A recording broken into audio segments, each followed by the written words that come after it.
Could Makeup Revolution be up for sale? Also, e.l.f. has acquired Rhode from Hailey Bieber for $1 billion.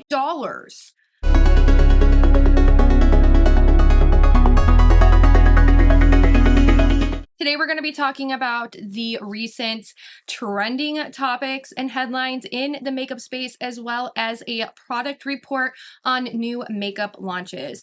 If you guys are interested in content like this, I definitely suggest you subscribe, leave me a comment down below, let's have a conversation, and let's get into this video.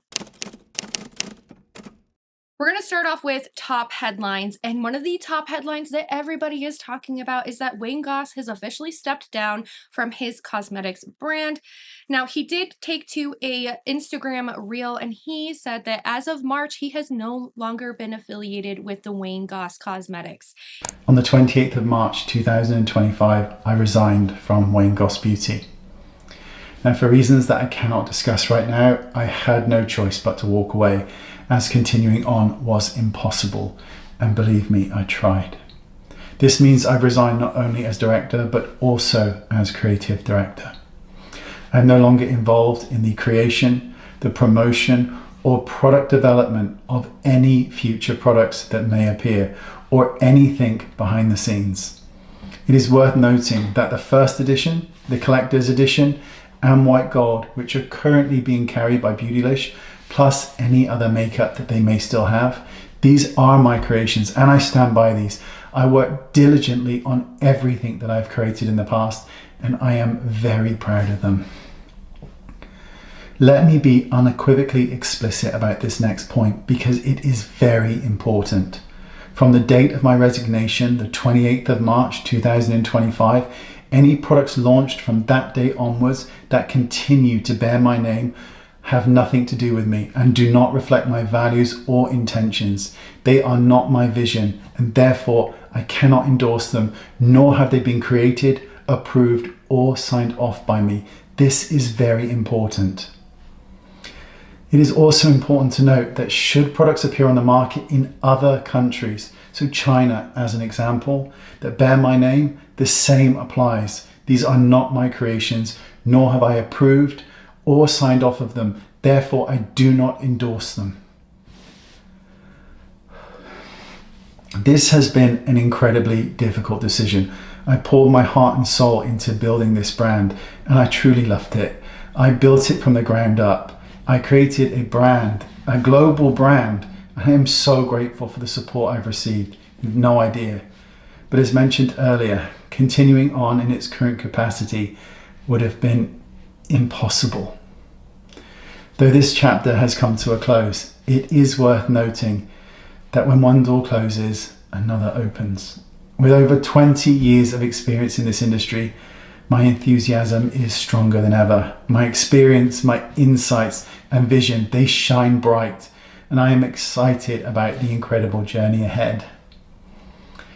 Things are coming, and when the time is right, I will share my vision, my new vision. And it is a beautiful vision. Thank you for your time. He has no longer been involved in any of the launches that have come out or any of the marketing material. Now, we don't really know why Wayne actually stepped down from his cosmetics brand, but more information may come to light. But that's what I know so far on that topic. You may have been seeing floating around in the makeup space that Makeup Revolution could possibly be up for sale. Now, not too long ago, they did acquire BH Cosmetics after BH Cosmetics filed bankruptcy, and everybody was super thrilled because they thought that they would be adopting the BH Cosmetics eyeshadow formulations. That's to be seen. However, there are lots of rumors, and there have been beauty gurus who have been talking about the, subsequent rumor that Makeup Revolution may be for sale. Now, I have not seen any official news outlets actually posting, and I have not seen Makeup Revolution actually posting a press release about this information, but it is floating around out there, so we will see what comes to light. As of August 1st, e.l.f. Cosmetics is going to be raising their prices by $1. Now, I have a lot of information about this specific topic because it also falls hand in hand with another thing that happened with e.l.f. Cosmetics. So, as of August 1st, we will be seeing an increase in e.l.f. products by $1. The brand announced their pricing increase on their Instagram profile, and they also said that you don't need to worry. They did list out some products that are going up by $1, but they will still be under $10. This does come as a bit of a shock because they did actually just release their 2025 full fiscal report, and it shows a 28% growth in sales overall for the company, and it also shows a gross margin increase of approximately 50 basis points to 71%. So that is definitely considered a good gross margin. And according to my research, this means for every dollar of revenue a company brings in, 71 cents is left over after accounting for the direct costs of production of goods and services. So leave me a comment down below if you understand a little bit more about that in terms of economics, but that's what I got in my research. They also reported that selling, general, and administrative expenses decreased by $17.4 million. Take that in for a moment. So they also said the adjusted SG&A, which excludes some items identified, the adjusted sales, general, and administrative expenses was 52% of net sales. The decrease in the SG&A dollars was primarily due to a decrease in marketing and digital spend by the company, and this was actually posted on the e.l.f. Cosmetics website. And this also goes hand in hand with the other trending topic. The other top headline in the makeup space right now is that e.l.f. has actually acquired Rhode Beauty for $1 billion, and they're adding Hailey Bieber to their team. So this is also on e.l.f.'s website. I will leave all these links in the description box down below, so go check them out. But their website states that e.l.f. signed a definitive agreement to acquire Rhode, which is a fast-growing multi-category lifestyle beauty brand founded by Hailey Bieber, known for its collection of high-performance, skin-focused products. The powerhouse alliance between e.l.f. and Rhode is built on both brands' shared focus on disruption and product innovation, setting the stage for transformative global expansion. Hailey will continue her role as the founder of Rhode and will be serving as the chief creative officer and head of innovation. And then she's actually going to be taking on another role. She will be known as the strategic advisor, not only for Rhode, but also for the combined companies under e.l.f. as well. Now, e.l.f. is also the parent company of some other brands that you may have heard of, such as Well People, Alicia Keys, her brand, Keys Soul Care, and Naturium, as well as e.l.f. Skin and e.l.f. Cosmetics. Okay, so with the news of the price increase and then also with the release of acquiring Rhode, many customers have taken to their Instagram complaining about the price increase. They've also started questioning the brand because the brand did name inflation and tariffs as the main reason why they are doing a price increase with their products.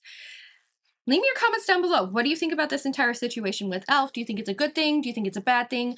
And what do you think is going to be happening with Rhode? Because Rhode is now in Sephora. Now on to the product report. Nomad Cosmetics is releasing their comeback palettes on Tuesday, June 3rd. They're re-releasing 3 palettes. There is the Berlin Underground from 2018, the Fêtes de Provence from 2022, and America's Parks from 2021. Ensley Rain is going to be launching a new palette as well. It is called Whispering Woods, and it will be available on June 6th. The palette features 8 multi-chromes and duochromes, 3 marbled multi-chromes that are included in those, 10 mattes, and the palette will also feature magnetic pans so you can rearrange the shades however you want. They write that nestled in this enchanted forest lies a secret grove where fairies play. The Whispering Woods collection invites you to explore with velvety mattes, marbled multi-chromes, sparkly duochromes, and fantastical finishes that capture the forest's magic. Price has not been officially announced, but usually they retail for like $70 to $49 or something like that. So it'll be about $73, and they do charge shipping. That's a lot of money for an eyeshadow palette, I'm not gonna lie. Bella Beauty Bar also has a new release that is now available. It is the Ocean Jewel palette. It has 7 multi-chromes. That also includes 1 holochrome, 1 duochrome, and then it also includes 11 mattes. It retails for $75, and there are quite a few tutorials, first impressions, and reviews that are here on the YouTube space. I personally do not have that palette in my collection, but I will leave some videos in the description box down below if you want to go check those out. Morphe has really been making a comeback this year, and as of late of 2024, I've actually heard a lot of their newest releases have been a pretty big hit, and they do actually have a new Chroma Plus 6-pan eyeshadow palette, and it is supposed to be a remastered eyeshadow formula powered by Chroma Plus Blend. That's what they said on their Instagram. The palettes feature an all-new formula to deliver pigment-packed performance in all-day wear. They claim to be effortlessly buildable for dimension and shimmer, and these palettes feature mattes, shimmers, metallics, and an exclusive molten metals shadow. That is very interesting. I mean, we've known Morphe for a very, very long time, and their eyeshadow formulas have been variable at best. Sometimes they're good, sometimes they're not so good. Tarte is also releasing an Amazonian clay eyeshadow palette. It has 12 new shades of soft mattes and glowing shimmers, and it says that it is the versatility of your vacation dreams. Shade names are inspired by iconic trips like Key Largo, the Maldives, Hawaii, New York, Bora Bora, Costa Rica, Turks and Caicos, Miami, and the palette retails for $49. It's currently available on the Tarte website. I have not seen it in stores at Ulta or at Sephora yet, and I've not seen it online, so definitely be keeping an eye out for that as well. All right, there we have it, a breakdown of some of the top headlines in the makeup space, as well as a product report on some of the things that really caught my eye, both in indie and in mainstream makeup. If you hear of something and you want me to discuss it in the next makeup news segment, definitely leave me a comment down below, or you can shoot me a message over on Instagram and I will check it out. If you guys like this kind of content, please consider subscribing before you go, and I hope I get to see you in my next video. Bye!